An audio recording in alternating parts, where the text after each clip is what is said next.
शङ्करांश भूम शङ्करार्यपीठसद्गुरून् शुद्धसत्त्वभासुरान् सुवर्त्मनीतभूसुरान् सर्वभूतसौख्यदान् क्षमाकरान् यतीश्वरान्.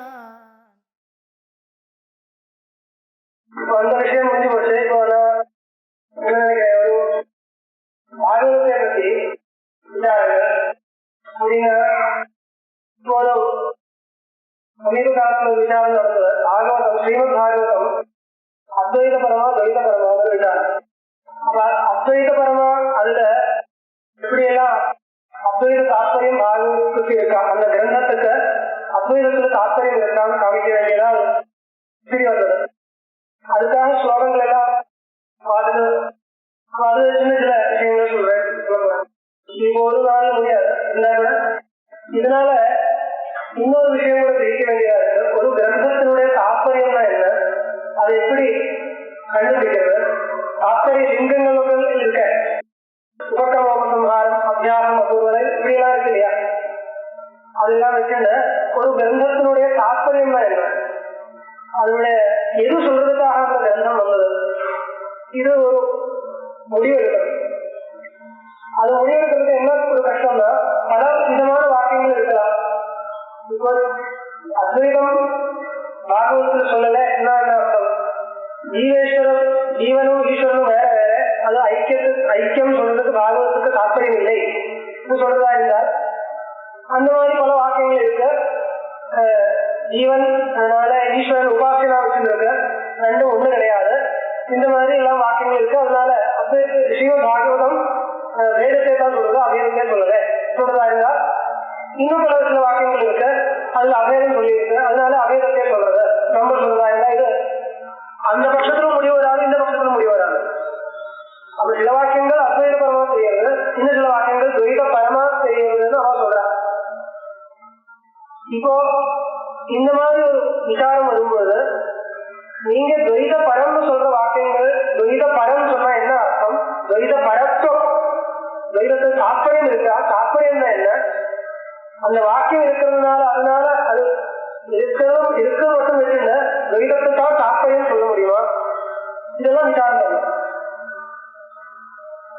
இப்போ இதுக்கான உதாரணம் நம்மளுடைய பகவத்கீதை இருக்கு. பகவத்கீதா என்கிற கிரந்தத்துக்கு என்ன தாற்பயம் கேட்டா, இன்னைக்கு விசாரம் ஆரம்பிக்க முடியுமா தெரியாது. நிறைய வாக்கியங்கள் எல்லாம் நோட் பண்ணியிருக்கேன். அங்கங்க இருக்கிற பாகவதத்துல எங்க அத்வைதம் சொல்றது, எவ்வளவு ஸ்பஷ்டமா சொல்றது அதெல்லாம் நோட் பண்ணியிருக்கேன். ஆனா இந்த விசாரத்துக்கு ஆரம்பிக்கிறதுக்கு முன்னாடி பகவத்கீதையை பற்றி சொல்லப்படும். பகவத்கீதைக்கு என்ன தாற்பயம், அந்த கிரந்தத்துக்கு என்ன தாற்பயம்னு கேட்டா, சங்கர பகவத்பாதாவோட பாஷ்யத்துல எப்படி இருக்கு, சர்வகர்ம சந்நியாச பூர்வக ஆத்மஜான நிஷ்டாயாமேவ கீதாசாஸ்திரத்துக்கு தாற்பயம். எல்லா கர்மாக்களையும் விட்டு ஆத்மஜான நிஷ்டா, இதுதான் சம்சார நிவர்த்திக்கு ஹேது. ஆத்மஜான கர்ம பரித்தியாக பூர்வகமான ஒரு ஆத்மஜான நிஷ்டை இருக்கு. அந்த ஆத்மஜான நிஷ்டையிலிருந்து தான் மோட்சம் சித்திக்கிறது. இது சொல்றதுக்காக தான் பகவத்கீதா சாஸ்திரம் வந்தது. வேற ஒன்றும் சொல்றது, கர்மத்தை பற்றி சொல்றது இல்லை, பக்தியை பற்றி சொல்றது இல்லை. அவருடைய சித்தாந்தம் மாதிரி என்ன, அவருடைய சித்தாந்தம் இல்லை, பகவத்கீதையிலிருந்து தெரியக்கூடிய அபிப்பிராயம் இதுதான் இருக்கு. பகவத்கீதா சாஸ்திரத்துக்கு அயனேவ அபிப்பிராயம், இதுதான் அத்வைத பரம் தான் இதான அர்த்தம். கஷேத்திரஜாதி மாம் வித்திங்கிற இடத்துல மகாவாக்கியார்த்தம் சொல்றோம்ல இருக்க, கஷேத்திரஜாதி மாம் வித்திங்கிற இடத்துல. அப்போ இந்த ஜீவ பிரம்மா ஐக்கிய ஞானம், சம்சார வித்தியாச ஞான பூர்வகமான ஜீவ பிரம்மா ஐக்கிய ஞானத்துக்கு தான் சம்சார நிவர்த்தி வரும். இது சொல்றதுக்காக தான் பகவத்கீதை வந்தது. அவ எல்லா வாக்கியங்களையும் பார்த்து ஒரு முடிவு எடுத்திருக்காங்க. இப்படி இந்த மாதிரி ஒரு தாற்பயத்தை விரோதம் இல்லாமல் அந்த பாஷ்யத்தை கொண்டு வர வேண்டியதா இருக்கு. அதுக்கு தகுந்த மாதிரி அவரை ஒவ்வொரு வழி ஸ்லோகத்துக்கும் அர்த்தம் சொல்லி வராரு. அப்படிதான் பண்றாரு. இது எப்படி சரியாகும், நமக்கு ஒரு சந்தேகம் இருக்கலாம். ஏன் கேட்டா பலவித வாக்கியங்கள் கர்ம பண்ணம் தானே சொல்றது. கர்ம தியாகபூர்வகமான ஆத்ம நிச்சயம் தான் தாற்பயம். கீதைக்கு தாற்பயம் எப்படி எடுக்கிறார் இவர் சொல்றார். குரு கர்மைவ தானே சொல்றேன். நிறைய இடத்துல கர்ம தியாயோ சகர்மனாக இருக்கு. இதுக்கு விருத்தமான வாக்கியங்கள் நிறைய இருக்கு. இருந்தால் இருக்கிறது எப்படி இருக்கிறது ஆத்மத்தியா விஷயம் தான் தாற்பயம். தாற்பயம் சொல்றது என்ன? தாற்பயம் இல்லை, அது தெரியும். இப்போ கர்ம வாக்கியங்கள் பார்த்தால் கர்மத்தினுடைய மகிமையை சொல்லக்கூடிய வாக்கியங்கள் கவுண்ட் பண்ணி பார்த்தா நிறைய இருக்கு. ஞானத்தினுடைய மகாத்மத்தை பற்றி சொல்ற வாக்கியங்கள் இருக்கு. அதோட ஜாஸ்தி இருக்கு கர்மத்தினுடைய மகாத்மத்தை பற்றி சொல்ற வாக்கியங்கள் இல்லையே சொல்ல முடியாது. ஆனா ஜாஸ்தி இருக்கிறதுனால அந்த தாற்பயம் சொல்ல முடியாதுன்னு இவருடைய அபிப்பிராயம். என்னன்னா பகவத்கீதா சாஸ்திரம் என்பது ஒரு மோட்ச சாஸ்திரம். நீங்களெல்லாம் நம்ம எல்லாரும் ஒத்துக்க வேண்டிய விஷயம் தான். நீ வைதியா இருந்தாலும் வேற யாரா இருந்தாலும் பகவத்கீதாங்கிறது ஒரு மனுஸ்மிருதி மாதிரி ஒரு கிரந்தம் கிடையாது. அது தர்மசாஸ்திர கிரந்தம் இல்லை. இப்போ இந்த ரிசர்ச் நடக்கிறது இல்லையா, ரிசர்ச் பண்றதா பலவிதமா ரிசர்ச் பண்றோம், பலவிதமா போயிட்டு இருக்கோம். சில பேர் என்ன சொல்லுவா, பகவத்கீதையில பார்த்தா பல விரோதங்கள் ஆப்போசிட்டா சொல்ற மாதிரி தெரியும். இது பார்த்து ஆதுனிகாவுடைய சம்பிரதாயம் இல்லை கேட்டா இது ஒரு கலெக்ஷன் ஆஃப் பல பல மதங்களுடைய ஒரு கலெக்ஷன்.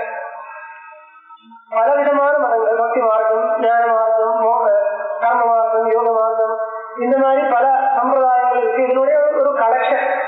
அதுக்கு ஒரு ஏகாபிப்பிராயமே கிடையாது. இப்படி ஒரு சித்தாந்தம். இது ஆதுனிகாவுடைய சித்தாந்தம் தான். ஏகாபிப்பிராயமே கிடையாதுன்னா இப்படி ஒருத்தரே கிரந்தம் பண்றதா இருந்தால் அவருக்கு ஒரு அபிப்பிராயமே இல்லை. இப்படியே இருக்கலாம் அப்படியே இருக்கலாம்னு சொன்னாலும் சரியா இருக்காது. அதனால சாமானியமே நஷ்டமா போயிடும். ஏகாபிப்பிராயமே கிடையாது சொல்றதா இருந்தால் அது ஒரு விஷயம், சாமானியமே நஷ்டமா போயிடும் ஒரு விஷயம். இன்னொரு விஷயம், ஏன் ஏகாபிப்பிராயம் இல்லை? நீங்க சொல்ற மாதிரி விருத்தமா வாக்கியங்கள் இருக்குன்னு மட்டும் வச்சுட்டு ஏகாபிப்பிராயம் இல்லைன்னு சொல்ல முடியாது.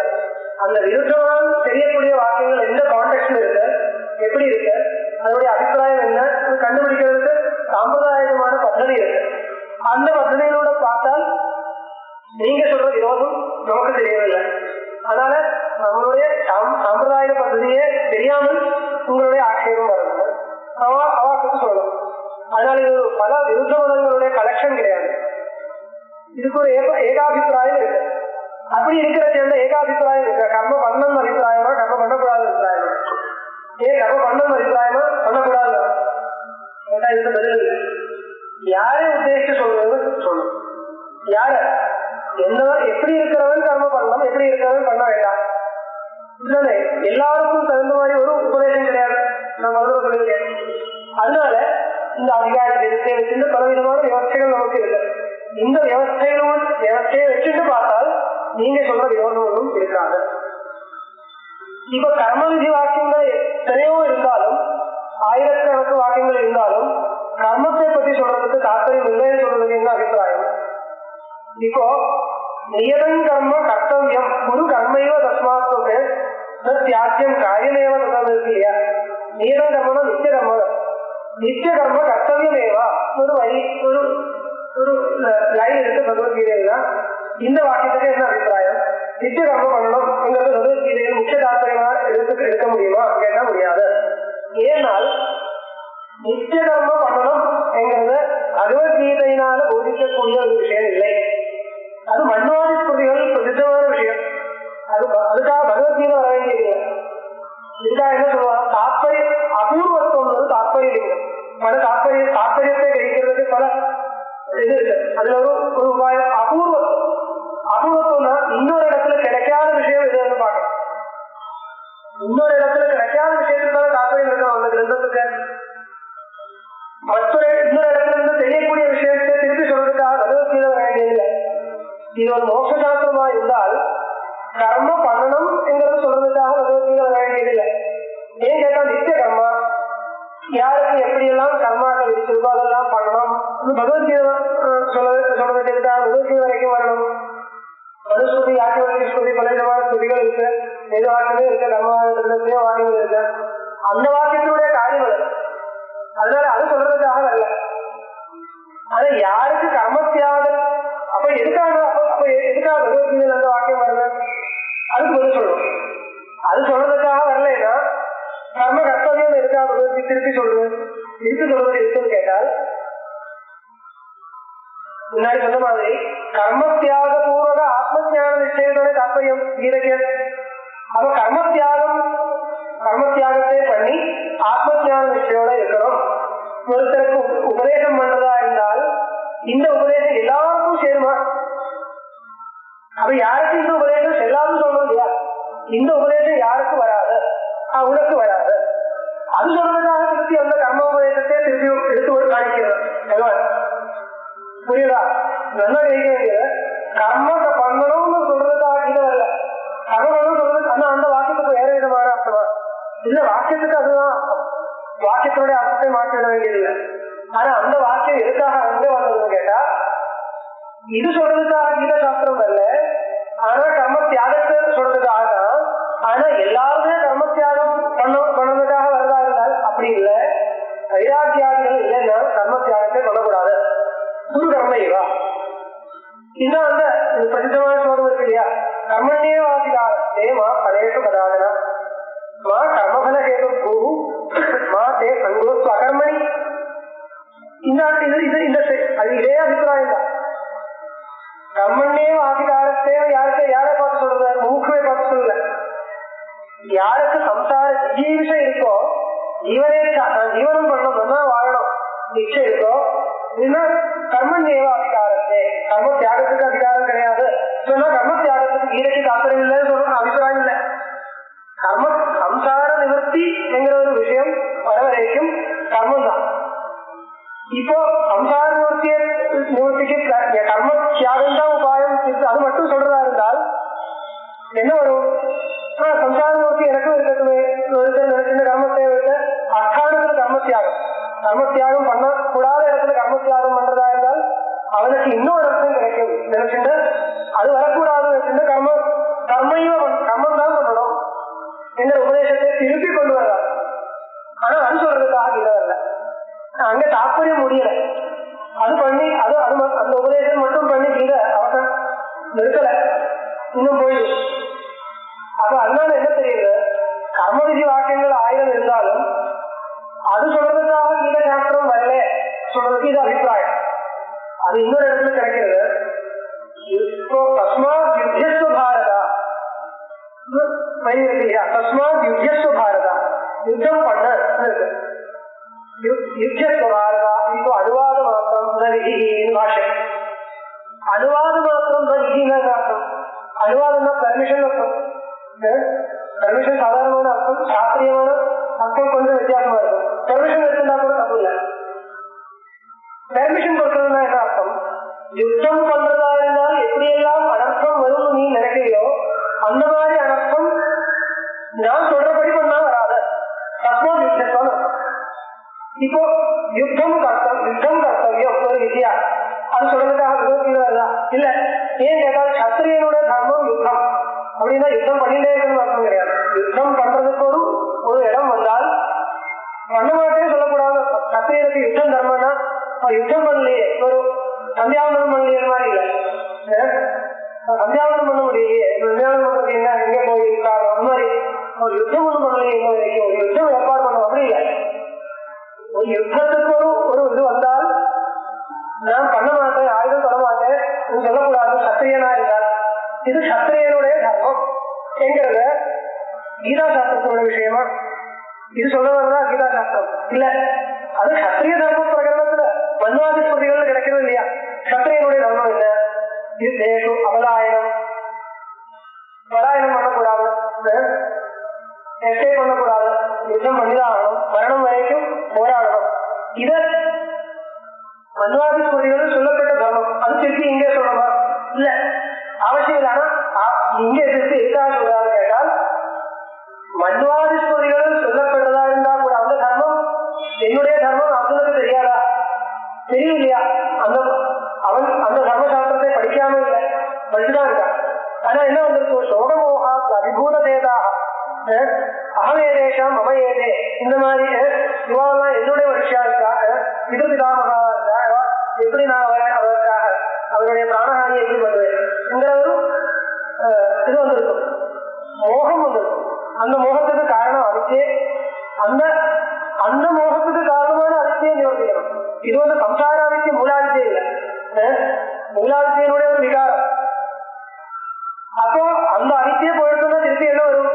அந்த யுத்தம் தர்மசாஸ்திரத்தில் இருக்கிற விதியை ஆட்டோமேட்டிக்கலா இவருக்கு அப்ளை ஆகுது அர்ஜுனுக்கு. அப்ப அதுக்காக என்ன வருது? அப்போ யுத்தம் பண்ணணும்ங்கிறது அவருடைய தர்மம் அவன் தெரியாம இல்லை. தெரியாம இருக்குன்னா இவன் அர்ஜுனன் முதல் அத்தியாயத்தில் இருக்கு இல்லையா, இதோட திக்ஷாச்சரியம் தான் வரும்.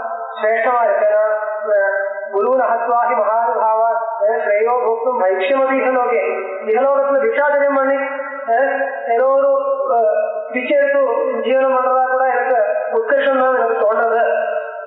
ஏன் இப்படி பேசுறான்? வைராக்கியத்தினால பேசுறா? வைராக்கியத்தினால பேசுறது இல்லை. அப்ப இவருக்கு நீ உன்னுடைய இந்த சித்தவர்த்தி வைராக்கியத்தினால பேசுற மாதிரி தெரியாது. ஆனா அதுக்கு வைராக்கியம் காரணம் இல்லை, மோகம் தான் காரணம். இது தெரிவிக்கிறதுக்காக தான் பகவான் உபதேசம் ஆரம்பிக்கிறார். எப்படி எங்க உபதேசம் ஆரம்பிக்கிறது? அசோச்சியான அன்னசோதத்துவம் பிரஜாவாதாந்த பாகவே அனுசோதனை பண்ணினா இந்த இடத்துல உபதேசம் ஆரம்பிக்கிறது. அந்த உபதேச வாக்கியத்தோட தாற்பயம் பாருங்க. அன்னசோதத்துவம், நீ சோகத்தை பண்றா, அனுசோதனத்தை பண்றா. அனுசோதனம்னா தெரியலையா? அனுசோதனத்தை பண்றா யாருக்கு மேல? அசோச்சியா, யாருக்கு மேல அனுசோதனம் பண்ண வேண்டியது இல்லையோ அவர் மேல அனுசோதனம் பண்ணிட்டு இருக்கான். ஏன் கேட்டா, நீ யாருக்கு மேல அனுசோதனம் பண்றா? இல்ல, துரியோதனாதிகளுக்கு மேல அனுசோதனம் பண்றா. அவர் ரெண்டு விபாகமா இருக்கு, ஒன்னு பீஷ்மாதிகள், இன்னொன்னு துரியோதனாதிகள். ஏன் எப்படி பிரிக்கிறான்னு கேட்டா, பீஷ்மாதிகள் தெரிஞ்சவர், துஷ்டர்கள் கிடையாது.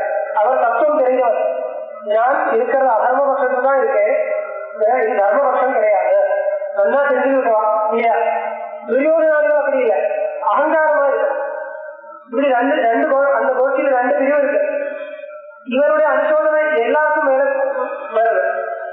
இப்போ துரியோதனாதிகளுக்கு மேல எதுக்கு அனுசோதனம் பண்றது? அவர் ஆர்காயிகள்.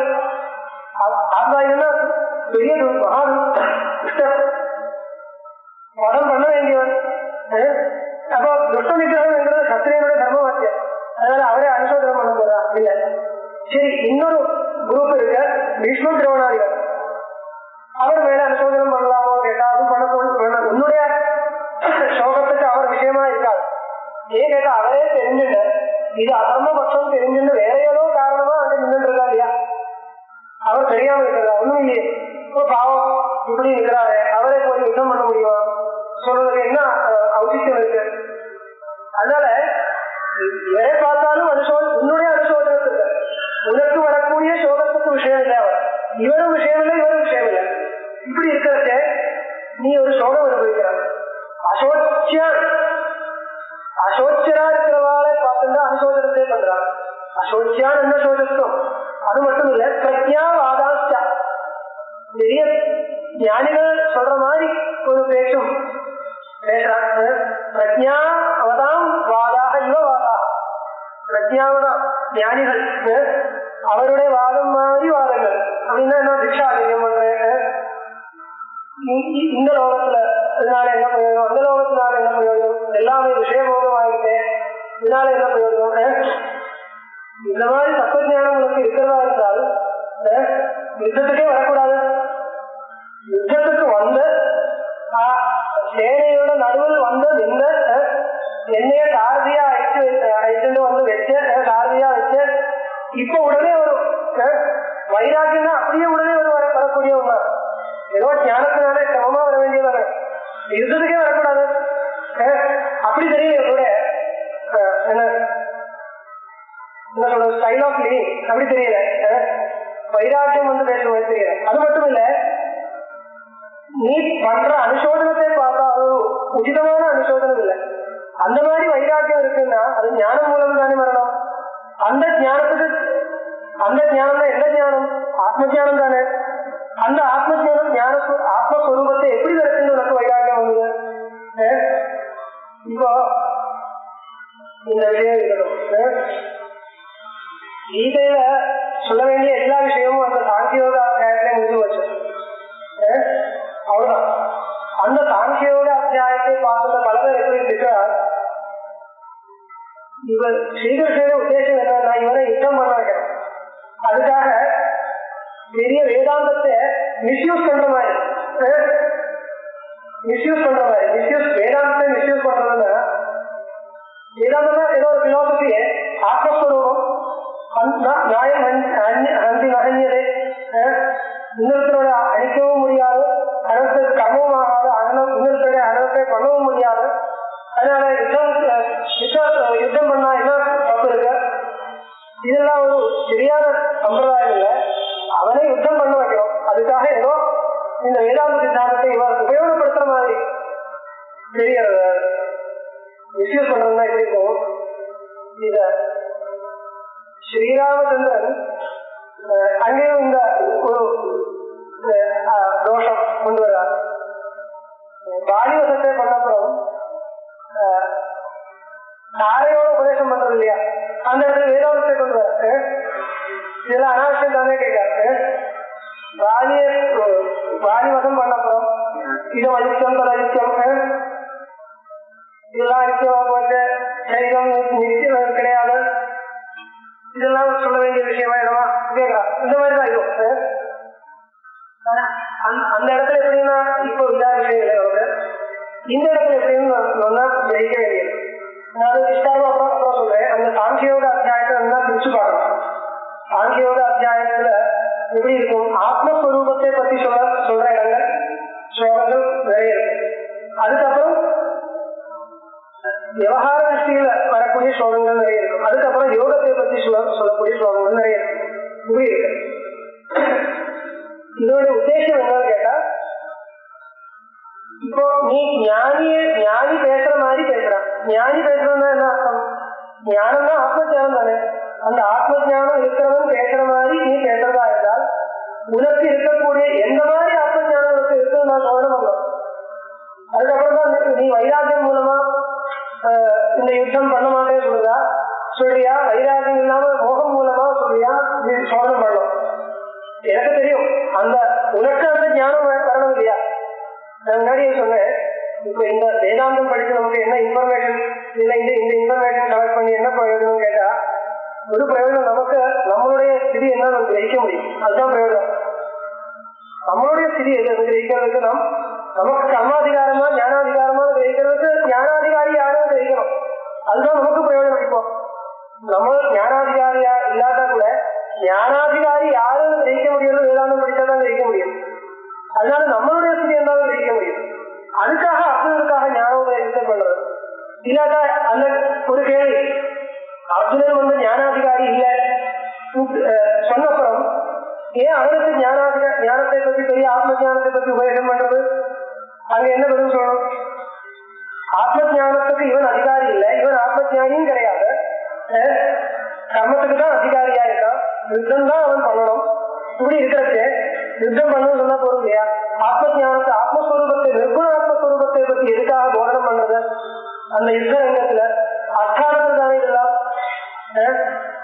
இது வந்து அந்த இந்த ஆத்மஸ்வரூபத்தை பத்தி உபதேசம் பண்ண வேண்டிய இடமா கேட்டால் என்ன பதில் சொல்லணும்? இவரோட உபதேசம் எல்லாம் அர்த்தானது கேட்டா என்ன பதில் சொல்லணும்?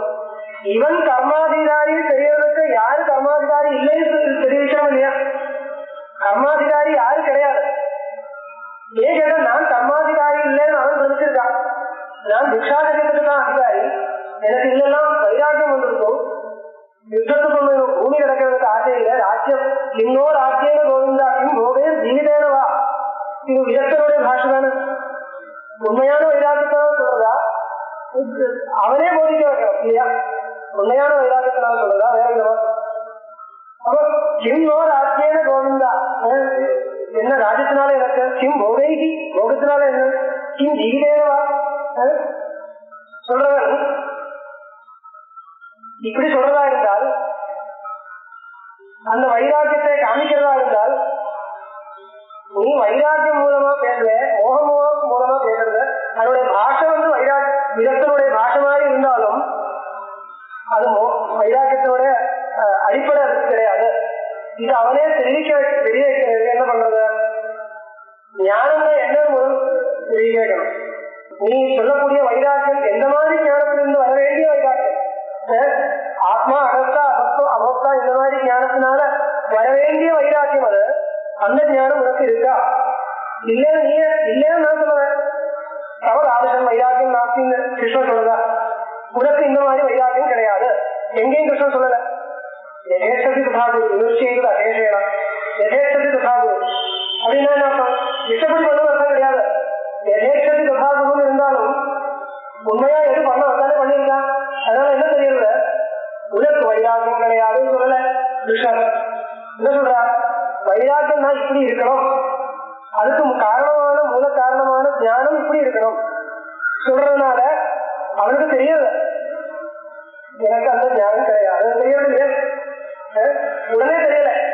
அபிஸ்ரேனையோ வாக்கியம் கேட்கிறா மோகையத்தையோமே அது ஏகம் வந்து நிச்சயிச்சு அவன் அதனால தெரியல. அப்புறம் நம்மவா தெரியும். அப்போ இந்த ஞானோபதேசத்துக்கு அங்க என்ன பிரசக்தி, அந்த கான்டெக்ட் எப்படின்னு கேட்டா இந்த மாதிரி கான்டெக்ட். ஞானம்னா எதுவும் கிரகிக்க வைக்கணும். பிரஜாவாதம்னா பிரஜாவான்னா எப்படி பிரஜாவானா இருக்கணும்? இப்படி இருக்கிறதா இருந்தா பிரஜாவானா இருக்கணும். அப்படி பிரஜாவானா இருந்தால் அவருடைய ஸ்திதி என்ன? சித பிரஜா பாஷா சமாதி சந்த கேசவா கேட்கிற கேள்விக்கு பதிலா சொல்றது. சுகேஷ் அடிமனாக சுகேஷ் விஜயஸ்பிரகா இந்த மாதிரி சோகங்கள் வருது. ஆரம்பத்துல அதான் சொல்றா, நடாசூன் அகதாசூன் நானு சோகங்கள் பண்ணிட்டாங்க. இன்னொருத்தர் வேற சோகம் பண்றது இதனுடைய சுபாவம் இல்லை. இப்படி இருக்கா அவங்க கஷ்டம் தான் சுகா போச்சு, இப்படி எல்லாம் கஷ்டம் இருக்கு அவருக்கு. அதெல்லாம் ஞானியோட லட்சணம் கிடையாது. ஞானியோட லட்சணம் கிடையாதுன்னு சொல்றதா உடனே இவன் கிரகிக்கலாம், நான் ஞானி கிடையாது. நீ அனுசோதனம் பண்றதா இருந்தால் ஞானி கிடையாது தீர்மானம் பண்ணணும். அப்படி இருக்கிறது ஞானின்னா எப்படி இருக்கணும் சொல்லணும். ஞானின்னா ஞானம் இருக்கிறவன். எந்த ஞானம்? ஆத்ம ஞானம். அப்ப ஆத்மஸ்வரூபம் எப்படி சொல்லணும்? நம்ம ஆத்மஸ்வரூபத்தை பற்றி சொல்றதுக்கு நிறைய ஸ்லோகங்கள். அந்த ஸ்லோகம் முடிஞ்ச அப்புறம் என்ன வருது? ஸ்வதர்மபி நாவே ஆவேட்ச தவிதமிகம் இருக்கு. இத சாஸ்திர சம்பிரதாயத்தில் இப்படி நிகழ்த்த தூஷம் இருக்கு. நான் இதை பார்த்துட்டு வரல, அதை இன்னும் நல்லா சொல்லலாம். நிகழ்த்த தூஷம் நிகழ்த்தம் பண்ணி தூஷம் உன்னுடைய பட்சம் சரியில்லை. உன்னுடைய பட்சம் என்ன? யுத்தம் பண்ண மாட்டேன், காந்தியும் சம்சதே ஹஸ்தா சத்தையோ பரிவேஷனே சக்னோமி அவஸ்தாதும் பிரமதீவமே மனஹ சொல்றேன் இல்லையா? யுத்தம் பண்ண முடியாது, எனக்கு கையிலிருந்து வில்லு போகுது, ஒன்றும் பண்ண முடியாததுனால இப்படி எல்லாம் நினைச்சுட்டு நான் கஷ்டப்பட்டுருக்கேன் சொல்றவனுக்கு இதுதான் உன்னுடைய பட்சம். இப்படி எல்லாம் நீ மனசுல கஷ்டப்பட்டு இருக்கேன். இந்த கஷ்டத்துக்கு காரணம் என்ன? நீயே சோதிக்கணும். என்ன ஆத்ம ஞானம் இருக்கிறதுனால இப்படி கஷ்டப்படுறதா, இல்ல தர்மசாஸ்திரத்தை பார்த்து கஷ்டப்படுறதா, இல்ல லோக விவகாரத்தை பார்த்துட்டு கஷ்டப்படுறதா? மூணு கேள்வி. இப்படி ஒரு கேள்வி கிடையாது. அந்த கேள்வி நம்மளே கொண்டு வரணும். இப்படி பிரிச்சு அந்த கீழே பாருங்க, கிரமமா உங்களுக்கு அந்த பிரிவு இது கிடைக்கும், அந்த கிரந்தத்தினுடைய பொருள் கிடைக்கும். நான் இதெல்லாம் இதுக்காக சொல்றேன். ஒரு கிரந்தத்தினுடைய தாற்பயம் நிர்ணயம் தான் இப்படி பண்ணணும். உடனே பலவிதமான வாக்கியங்கள் இருக்கலாம், விருதம் எல்லாம் தப்புன்னு அப்படியே சொல்லக்கூடாது. அது ஒண்ணு. இன்னும் அவாந்தர விஷயங்கள் நடுவு அதெல்லாம் பார்த்து அங்கே தாற்பயம் சொல்லக்கூடாது. இப்ப கோட் பண்றதுக்கு உபன்யாசத்துக்கு அங்கங்கே கோட் பண்றதுக்கு அங்கங்க தேவையான வாக்கியம் அங்கே இருந்து கோட் பண்ணுவான். சரி, உபன்யாசத்துக்கு அதெல்லாம் இருக்கலாம். பகவத்கீதாயா சிக்ஷா சாஸ்திர சித்தாந்தா அப்படியெல்லாம் கொண்டு வரும். சிக்ஷா சாஸ்திரம்னா எஜுகேஷன், மேனேஜ்மெண்ட். எப்படி மேனேஜ்மெண்ட் தியரி பகவத்கீதா தப்பு சொல்லல. ஆனா இது மேனேஜ்மெண்ட் சொல்றதுக்காக கீதை வரல. ஆனா கீதையில சில ஸ்லோகங்கள் பார்த்தால் அது மேனேஜ்மெண்ட்டுக்கு மேனேஜ்மெண்ட் பண்றதுக்கு உபயோகமான சில ஒரு பிலாசபி அதுல இருந்து கிடைக்கிறது. அந்த மாதிரி ஸ்லோகங்களை அங்கங்க இருக்கிறது எடுத்துன்னு ஸ்டார்ட் பண்ணி அந்த மாதிரி ஒரு சிலையாக இருக்கிறதா இருந்தா யாருக்கும் நமக்கு விரோதம் ஒன்றும் கிடையாது. ஆனா இதையோட தாற்பயம் என்ன? மேனேஜ்மெண்ட் சொல்றதுக்கு வருதா? இது ஒன்றும் தாற்பயம் கிடையாது. அதனால நான் என்ன சொல்ல வரேன், அங்கங்க வாக்கியங்கள் இருந்து அப்படி அப்படியெல்லாம் தெரியறதுனால அந்த கிரந்தத்தினுடைய தாற்பயம் இல்லை, மொத்தம் டெக்ஸ்டினுடைய தாற்பயம் என்னன்னு கேட்டா இது ஒன்றும் தாற்பயம் இல்லை. இதெல்லாம் அங்கங்க சொல்றது அவ்வளவுதான். மேனேஜ்மெண்ட் சொல்றதுக்காக மேனேஜ்மெண்ட் என்ன, ஒரு மன பக்குவதை இருந்தால் மேனேஜ்மெண்ட் நடக்கும் அவ்வளவுதான். வேற ஏதோ ஒரு பெரிய ஒரு ஒன்றும் கிடையாது. நீங்க சொல்ற மாதிரி இந்த மாதிரி நாடகங்கள்னால ஒன்றும் மேனேஜ் பண்ண முடியாது. அதான் மேனேஜ் பண்றதுன்னா இந்த அளவுக்கு சிரிக்கலாம், இந்த அளவுக்கு சிரிக்க கூடாது, இந்த மாதிரி எல்லாம் நாடகங்கள் இருக்க வாங்க. பர்சனாலிட்டி டெவலப்மெண்ட் கோர்ஸ் இருக்கும் இல்லையா, பர்சனாலிட்டி டெவலப்மெண்ட் கோர்ஸ் அப்படின்னு இருக்கும். அந்த கோர்ஸ்ல போனா நமக்கு பல ஹாஸ்யம் வரும். எப்படி சிரிக்கணும், எப்படி சிரிக்க கூடாது, எப்படி நடக்கணும், எப்படி நடக்கக்கூடாது. இது ஒரு நாடகம். இந்த 1000 நாடகத்தினால நமக்கு ஒன்றும் உலகத்தில் ஒன்றும் பண்ண முடியாது. மனசுல இருந்தா அது நடக்கும், இல்லைன்னா ஒன்றும் நடக்காது. மேனேஜ் பண்ணோம்னா கூடாதான். மேனேஜ் பண்றோம்னா பல பேரே கணக்கு உள்ள வச்சுட்டு மேனேஜ் பண்றது.